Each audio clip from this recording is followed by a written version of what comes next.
Hey guys, this is the mind of Lilith, and thank you for joining me today as I take a deeper look into the most recent episode of Love and Marriage Huntsville Season 5, Episode 10. I'm not doing a full episode recap. There are plenty of other content creators who do a great job covering the show.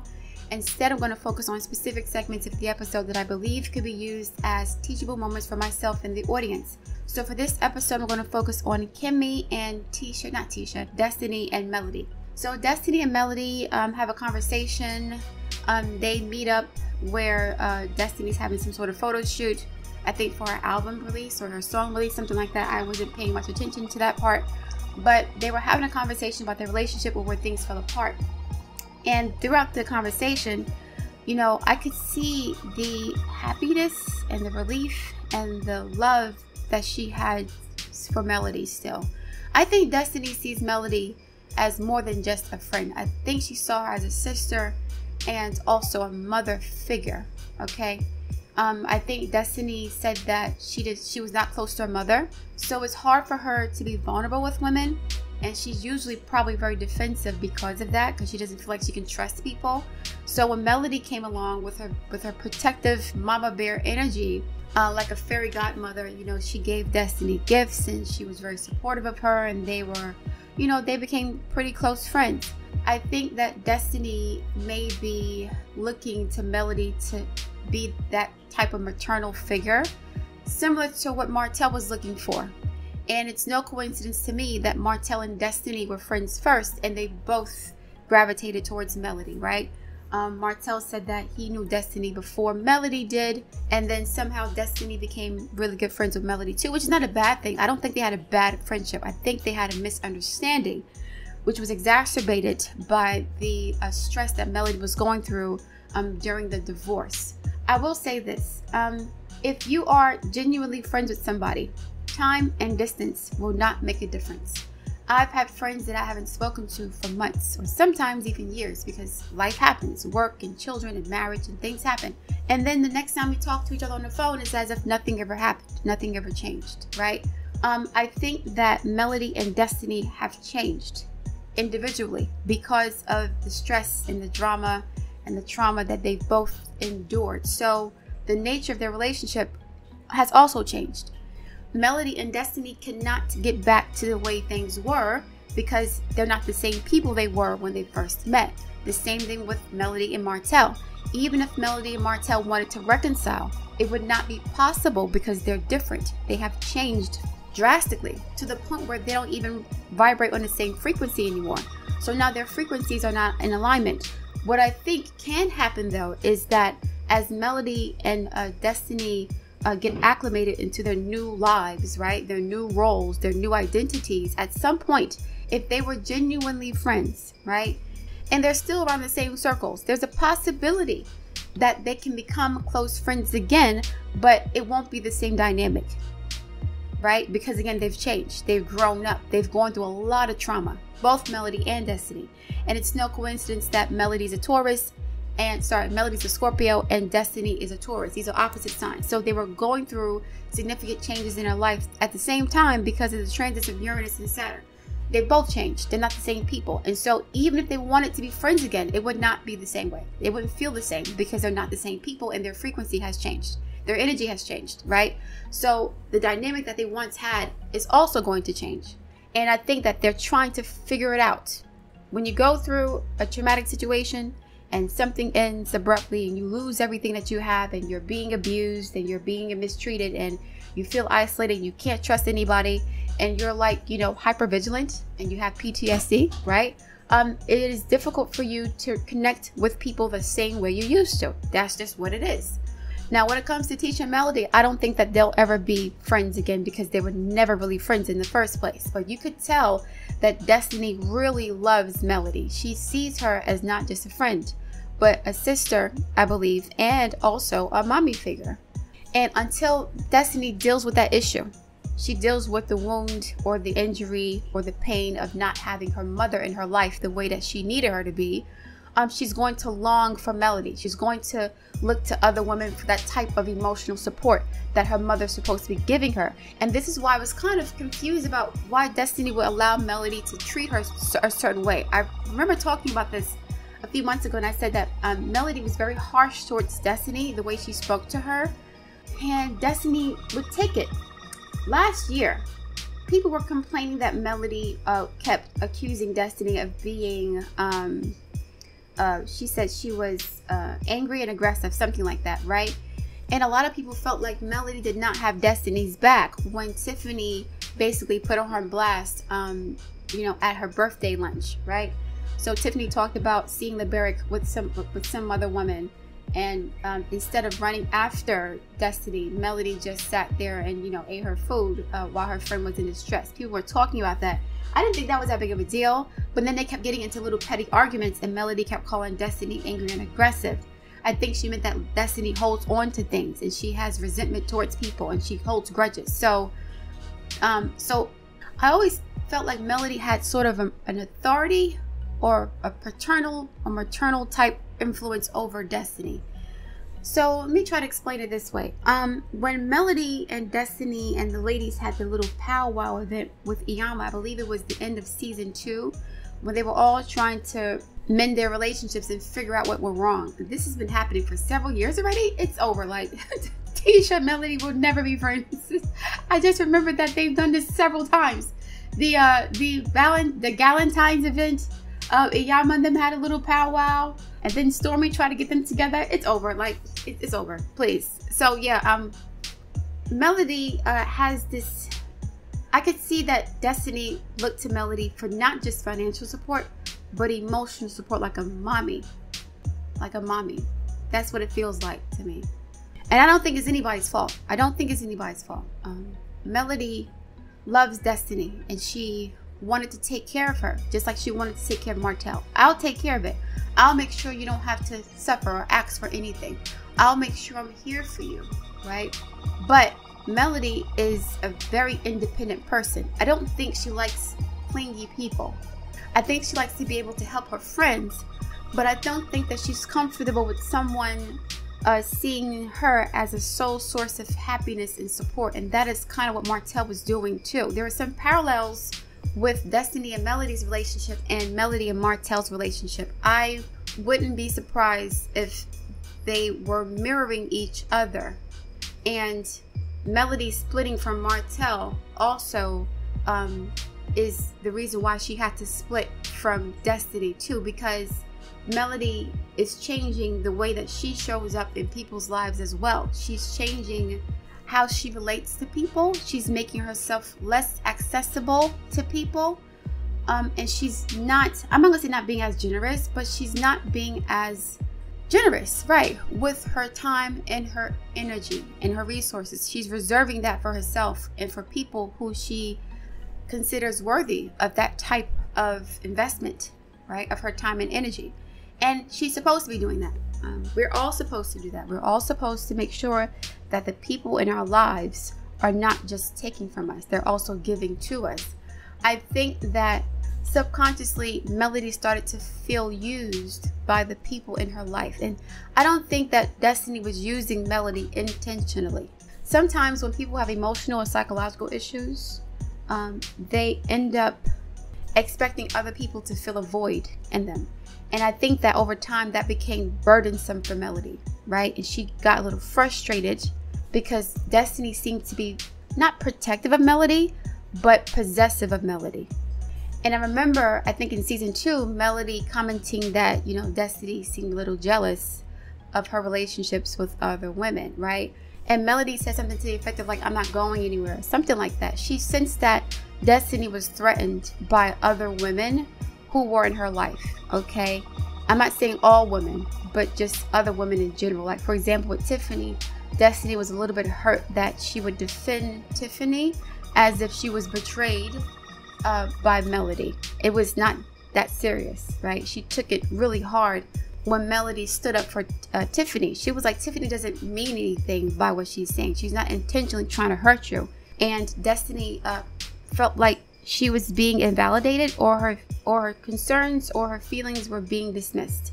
because she felt that Tiffany had disrespected her on multiple occasions just by the way she says things. And because Melody knows Destiny is a very defensive person, and she's not a really gracious person, she doesn't extend a lot of grace to people, she looks for a reason to be mad at somebody. She was like, don't take it too seriously. And Destiny took it as a slight, right? Her feelings were hurt, as if she was betrayed, that Melody was actually seeing things from Tiffany's perspective instead of her own. And Melody was seeing things from Destiny's perspective, which is why she was able to defend Tiffany, because she knows how Destiny is. So I think Destiny is looking to Melody to be a mommy figure, and that's what made me sad about seeing them together. I saw how Destiny was so happy to see her. She was just smiling and open and warm, and I don't want to say bashful. She almost teared up a little bit, right? Because Destiny doesn't really cry about nothing. She didn't even cry about her divorce, but she did cry, almost cry. She got emotional about, you know, not having her friendship with Melody anymore. And it's almost like losing her mother, then losing her best friend, and then losing her husband at the same time, having a baby. She went through a lot of changes herself. But because Melody was going through her own changes, they could not meet in the middle, because they were both trying to find their way in this new energetic space that they were in. And at the same time, what made it more complicated was the fact that Destiny was still friends with Melody's enemy. So now I can't even trust my friend, because she may be sharing my personal information with someone who's determined to make my life a living hell. Everybody gotta go. Everybody has to go. I have to retreat back into my shell to heal and to figure things out, right? And Destiny felt rejected by that. She felt slighted by that. As I said before, I believe this is a communication issue. People talked about other things, and I mentioned other things about Martell and Destiny potentially, you know, getting involved romantically, whatever the case may be. I'm not going to get into that right now because I don't have any evidence for that, but I wouldn't be surprised if he did. I'm not putting it out there. I just wouldn't be surprised. But whether he did or not is irrelevant to this conversation, because Melody and Destiny's dynamic was already what it was, because Destiny was who she was before she even met Martell. So Destiny's pain about losing her mother had nothing to do with her relationship with Martell. So the way that she engaged with Melody was based on her relationship with her mother, not with Martell necessarily, right? So that's the reason why their relationship dynamic is the way that it is. Not because of Martell and the divorce necessarily. Melody and Destiny became really close because Destiny needed a mother figure, and Melody likes to be a mama bear to the people around her. Even, what's his name? Marceau said that Melody has mama bear energy. She protects the people she cares about. That's why when they betray her, whether it's perceived or real betrayal, it's really painful, because Melody's a type that would go out of her way to protect her friends and provide for her friends, right? And she looked out for everybody in her life. And these people who she showed love to did not have the same amount of love for her. And that is why, you know, she decided to pull back from everybody. And her relationship with Destiny was collateral damage. But the change was inevitable. The ending was inevitable, because Melody was not going to be the same person she was when she met Martell. When you change drastically, right, because of trauma or whatever, your relationship with your environment changes, your relationship to other people changes, and your relationship to yourself changes too. So you're not even the same person anymore. How are you supposed to maintain the same dynamic you had before these significant changes? Melody doesn't even think the same way about life anymore. She has gone through so much. Martell stripped her raw, okay? And so because of that, you know, I think Destiny wants to be friends with her again. I don't think she understands how much Melody has changed, though. It's not for the worse. Melody is just now a lot more conservative with her energy and her time. And she wants to be around people whose energies align with her own. I think that Destiny has too much emotional baggage at this point to be, not to say good friend of Melody, but Melody does not need that kind of energy around her right now. Destiny has to heal before she can be good friend to anybody. The way that she acted at her store launch, to me, showed that she had a lot of trauma, which makes it hard for her to be vulnerable, right? And when she's feeling threatened, she shuts down. Destiny was doing that before she met Martell. She was doing that before she met Melody. So Destiny would have to work on herself first before she even considered working on her relationship with Melody or anybody else. And that's the rule for anybody. You have to work on yourself first, or heal yourself first, before you can expect to heal your relationships with other people, because you may be the problem or not. But by reflecting on how your experiences have shaped your attitudes and your beliefs and your mindsets, right? You'll be in a better position to show up in a relationship with more intention and not just falling into place because we like the same clothes and we like the same guys and we have the same taste. No, why are we really friends? Is this relationship a trauma bond, which I believe most of Melody's relationships were before her divorce? Or are we friends because we genuinely enjoy each other's company, not because you need me to compensate for whatever issues you have within yourself? So yeah, I think that it is best if Melody and Destiny separate at this time to heal and to figure out who they are, right, outside of their friendship. And then if it was real, you know, in a few years time, they can come back to where they were, not exactly the same way, but they can resume their friendship in a way that is more organic or authentic or in alignment with who they are now, not who they were when they first met. So Melody and Destiny's relationship has to end at this time, right? Or it has to be put on pause, okay? Reason, season, lifetime, right? The season for their relationship has ended, but seasons are cyclical. They may come back around again to become friends years later, right? But under different circumstances. And hopefully by that time, Destiny would have healed this pain that she has involving her mother, okay? Because Melody can't fix that. And I think she's looking to Melody to fill that hole, that void. And Melody's tired of being used for that. She's tired of being used as a therapist. And it's not, it's not a bad thing, but it's draining. It is draining to be around someone who is very needy, who's insecure, who's possessive, like Martell. Destiny and Martell were kind of both feeding off of Melody. And I think Melody lashed out in a sense because she sensed that but didn't know how to articulate it.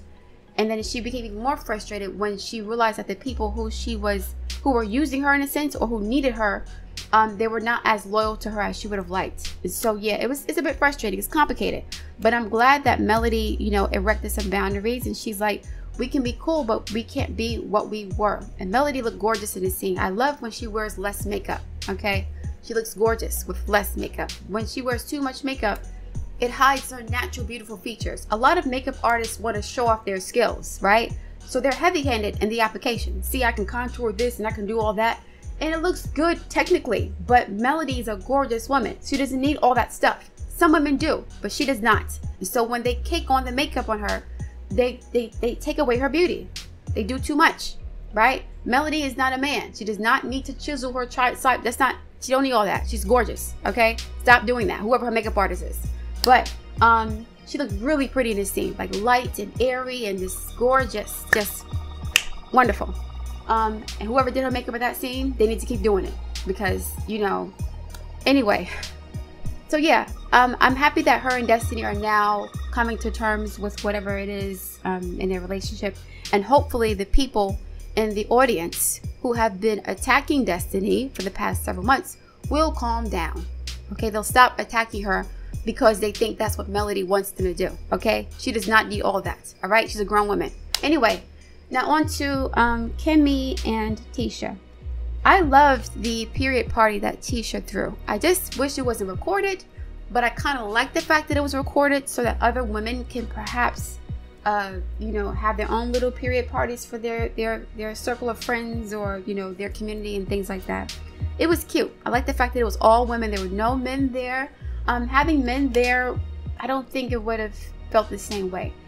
This place felt safe. It felt clean. It felt feminine. I love the way the women were dressed. The doctor with the bald head was gorgeous.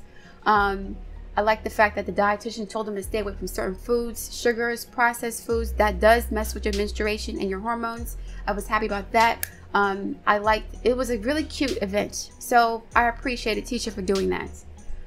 When Kimmi walked up to tell her what was going on with her health, and Kimmi said, I have some bad news. And my eyes started to sting and to water because I was thinking about things from Tisha's perspective, right? Someone coming to you and saying, I got bad news. And then they say they found a lump in my breast, right?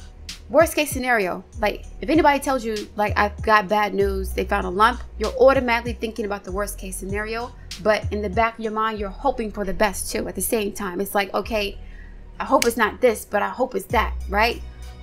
It's almost like bracing yourself for impact. And when she said they found a lump, and then she was like, you know, it's cancerous. When Tisha, the delay between when she said I found a lump, that time when Tisha was processing it, when she was processing the magnitude of the severity of this issue, my eyes started leaking, right? And you know, you crying is like when your face gets squinched up, I guess. My eyes were just leaking. I could not, I felt bad for Kimmi, and I felt bad for Tisha, because when Kimmi announced it, when you announce to someone that you're sick, it becomes more real. And now people begin to treat you as if you're sick, or they think about you in that capacity. So Kimmi's reality has shifted. As soon as she announced it to Tisha, it's now like, it's real, for real, right? Because now everybody knows it. And now I cannot hide it from anyone. I have to step into this new situation. I have to embrace what this is. I'm going to fight, but I have to, you know, basically accept the reality of my situation. And when they said that she had triple negative breast cancer, and it's the most deadliest and effective form and aggressive form of cancer, I immediately thought about the jab again. And I said last week there was an article on The Atlantic. The title of the article is, "Did a famous doctor's COVID shot make his cancer worse? A lifelong promoter of vaccines suspects he might be the rare unfortunate exception." And the article was written by Roxanne Kamsey. And basically this doctor, who I think had lymphoma, he was diagnosed with it. He received a booster shot, I believe. And on the side of his body where the booster shot was, the lymphoma spread rapidly within 3 days. It got really bad, right? And so they showed a link between the booster shot and potential spreading of pre-existing conditions, or worsening of pre-existing conditions. When I spoke to a doctor about the jab, they said that the vaccine has the possibility of triggering pre-existing conditions. So there's a legal loophole that says that doesn't cause it, it's just it activates whatever was there before. So I'm not saying that's what happened, that's the case, but the fact that she was doing great, and then, you know, as a nurse, right, as a first responder, she was required to get this situation in her arm multiple times over a short period of time, and she's in her 50s. If she was already pre-exposed to this condition, it could have activated it or triggered the gene that would cause this to happen. So I am very sad for Kimmi. A few weeks ago, I talked about the impact of Pluto on this show. And Pluto is in Capricorn. And Capricorn would be in Kimmi's 12th house of health and hospitalizations from her sun if she's in Aquarius. Pluto would be in Maurice's 4th house of home, family, and home and family, but it's squaring his 7th house of marriage and relationships. So I mentioned that this show was a very transformative show. The people on this show would be going through major changes and transformations because of the energy signature of the show itself. We saw what happened with Martell and Melody, we saw what happened with Tisha and Marcel, and now what's happening with Maurice and Kimmi. I am not surprised this is happening. I'm very disheartened by this. It's devastating, it's heartbreaking. Saturn has been in Aquarius since 2020, and so I do know of a few Aquarians and Leos who've gone through significant health challenges since that time period. So I'm not necessarily surprised. I'm just I am praying for Kimmi's recovery, and I want her to have peace. Out of anything else, I want her to be at peace with whatever happens, right? For better or worse, I want her to have peace, and I don't want her to think that she's being punished by God. When we go through these challenges, this is basically God saying that you have passed all the other tests that I've thrown at you. Here's another challenge that you'll need to evolve spiritually, right? And a lot of times it is very easy for us to be grateful and to feel blessed when we have everything that we want, right? We got the marriage and the house and the car and the kids and the money And then when something, drastic happens that's negative, we begin to question God and curse God and say, why me? I'm being punished. An illness is not a punishment. An illness is a blessing in disguise, because when you get sick, you have the opportunity now to practice self-care. You have the opportunity to reflect on your value and your worth outside of the things that you can do for people, outside of how much money you have or how you look, right? Who am I outside of all the things that are external to me? So if I lose my health, if I lose my job, if I lose my money, if I lose my home, who am I really? That is all that really matters. That's the only thing that matters, because guess what? Everybody has to go at some point. Everybody has to die. That is not something that we should be afraid to say. I'm not saying that Kimmi is going to pass away from this illness. I'm not saying that at all. I don't even know, and I'm not going to prognosticate about that. But I will say this is an opportunity for Kimmi to receive the love and nurturing and support that she has been given to the people in her life, her friends, her family, her son, her husband, her stepchild. She is always present for everybody, always doing for someone else, right? Always sacrificing for someone else.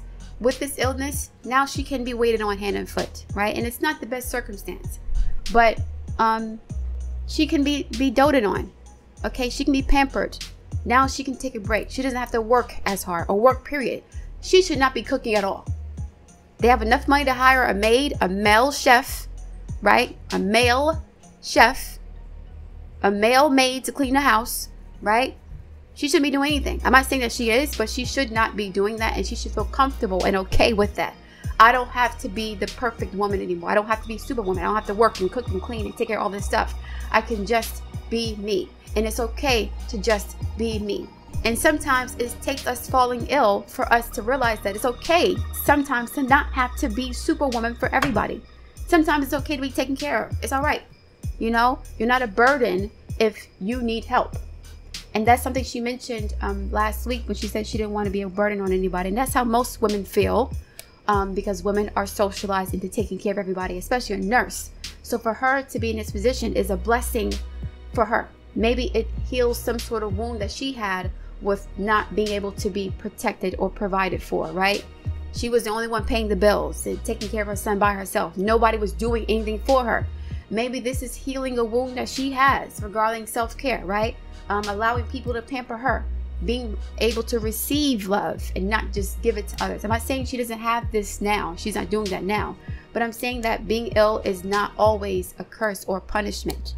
Sometimes it's a blessing, okay? Sometimes it is an opportunity for us to, retreat and take a step back and reflect on our life and what's really important, right? What's really important. It is not a coincidence to me that right after Kimmi gets everything she said she wanted a husband, and she wanted to retire, and she wanted, her child to be independent. Right after this, there's another challenge. There's another evolutionary step to take. So you've done everything you were supposed to do. Now here's one more hurdle or one more opportunity for learning, okay? And so it's not a curse. I don't want her to feel like she's being punished. She's not. She's being rewarded in a sense. Because a lot of people don't understand that this is reverse world. What happens in the material world is the opposite of the spiritual world. When we become more invested in the material world, right? Our jobs, our relationships, our money, our status, our whatever, right? We sort of detach or disconnect from our connection to the spiritual. And we only reconnect with the spiritual when something drastic happens. And I'm thinking about DJ Envy's wife. And DJ Envy's his wife talked about how perfect her marriage was, and they had money, they had this and that and the other, and then he cheated and her whole world collapsed, and she started to question God because that one thing went wrong in her life, right? And then she realized that she gained a greater appreciation for God because of the challenge of her husband having an affair. Sometimes when you get everything that you want, you can, I don't want to say become spoiled, but you can become detached from or disconnected from your true self and your true spirituality. You begin to identify with the things that you have, and those things are not permanent. Your job isn't permanent. Your social status isn't permanent. Your good health isn't permanent. Nothing is permanent here. What's permanent is the spiritual world. That's where we came from. So we go through these situations, right? At times where God says you need a spiritual level up. Yes, you got all this stuff, but who are you really outside of that? If I take this from you, will you still love me? Will you still love yourself? Who will still love you if you have nothing?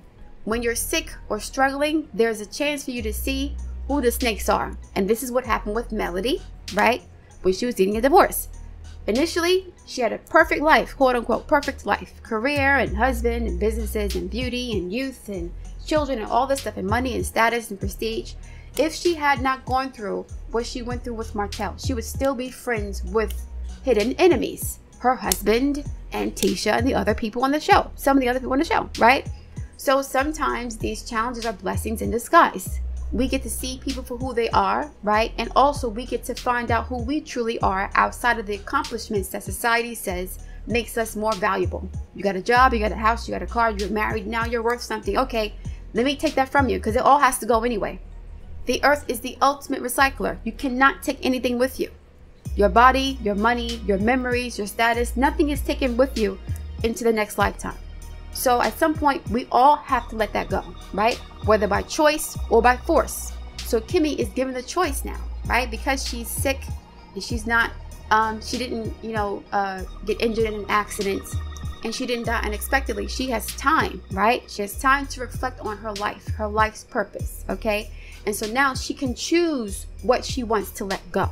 I'm going to let go of my ego. I'm going to let go of this job. I'm going to let go of the burdens of thinking that I am only useful or valuable if I'm serving everybody else, if I'm doing for everybody else, if I'm sacrificing for everybody else, if I'm, putting my husband on the pedestal to the point where he doesn't have to do anything around the house. I'm cooking and cleaning and working and, making sure he's satisfied sexually without him considering my needs, right? I'm not doing that anymore. She can choose now.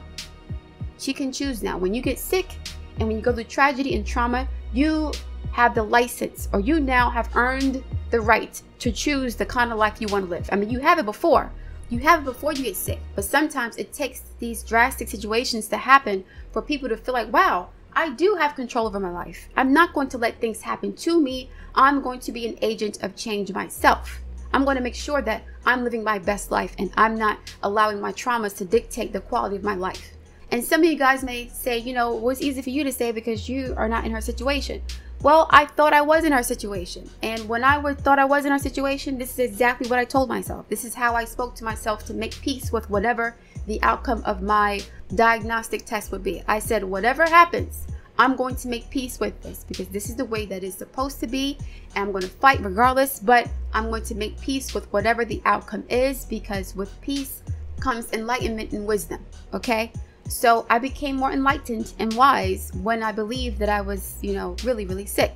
I mean, of course, I've gone through things before then that have led me to that point of understanding. But when you think that you have a deadly disease, of course, you're going to have a different perspective on things. So this is an opportunity for Kimmi to change her perspective on herself, her life, her relationships, and in general, right? And it's not a bad thing. I don't want people to see it as a tragedy or a bad thing. It is sad.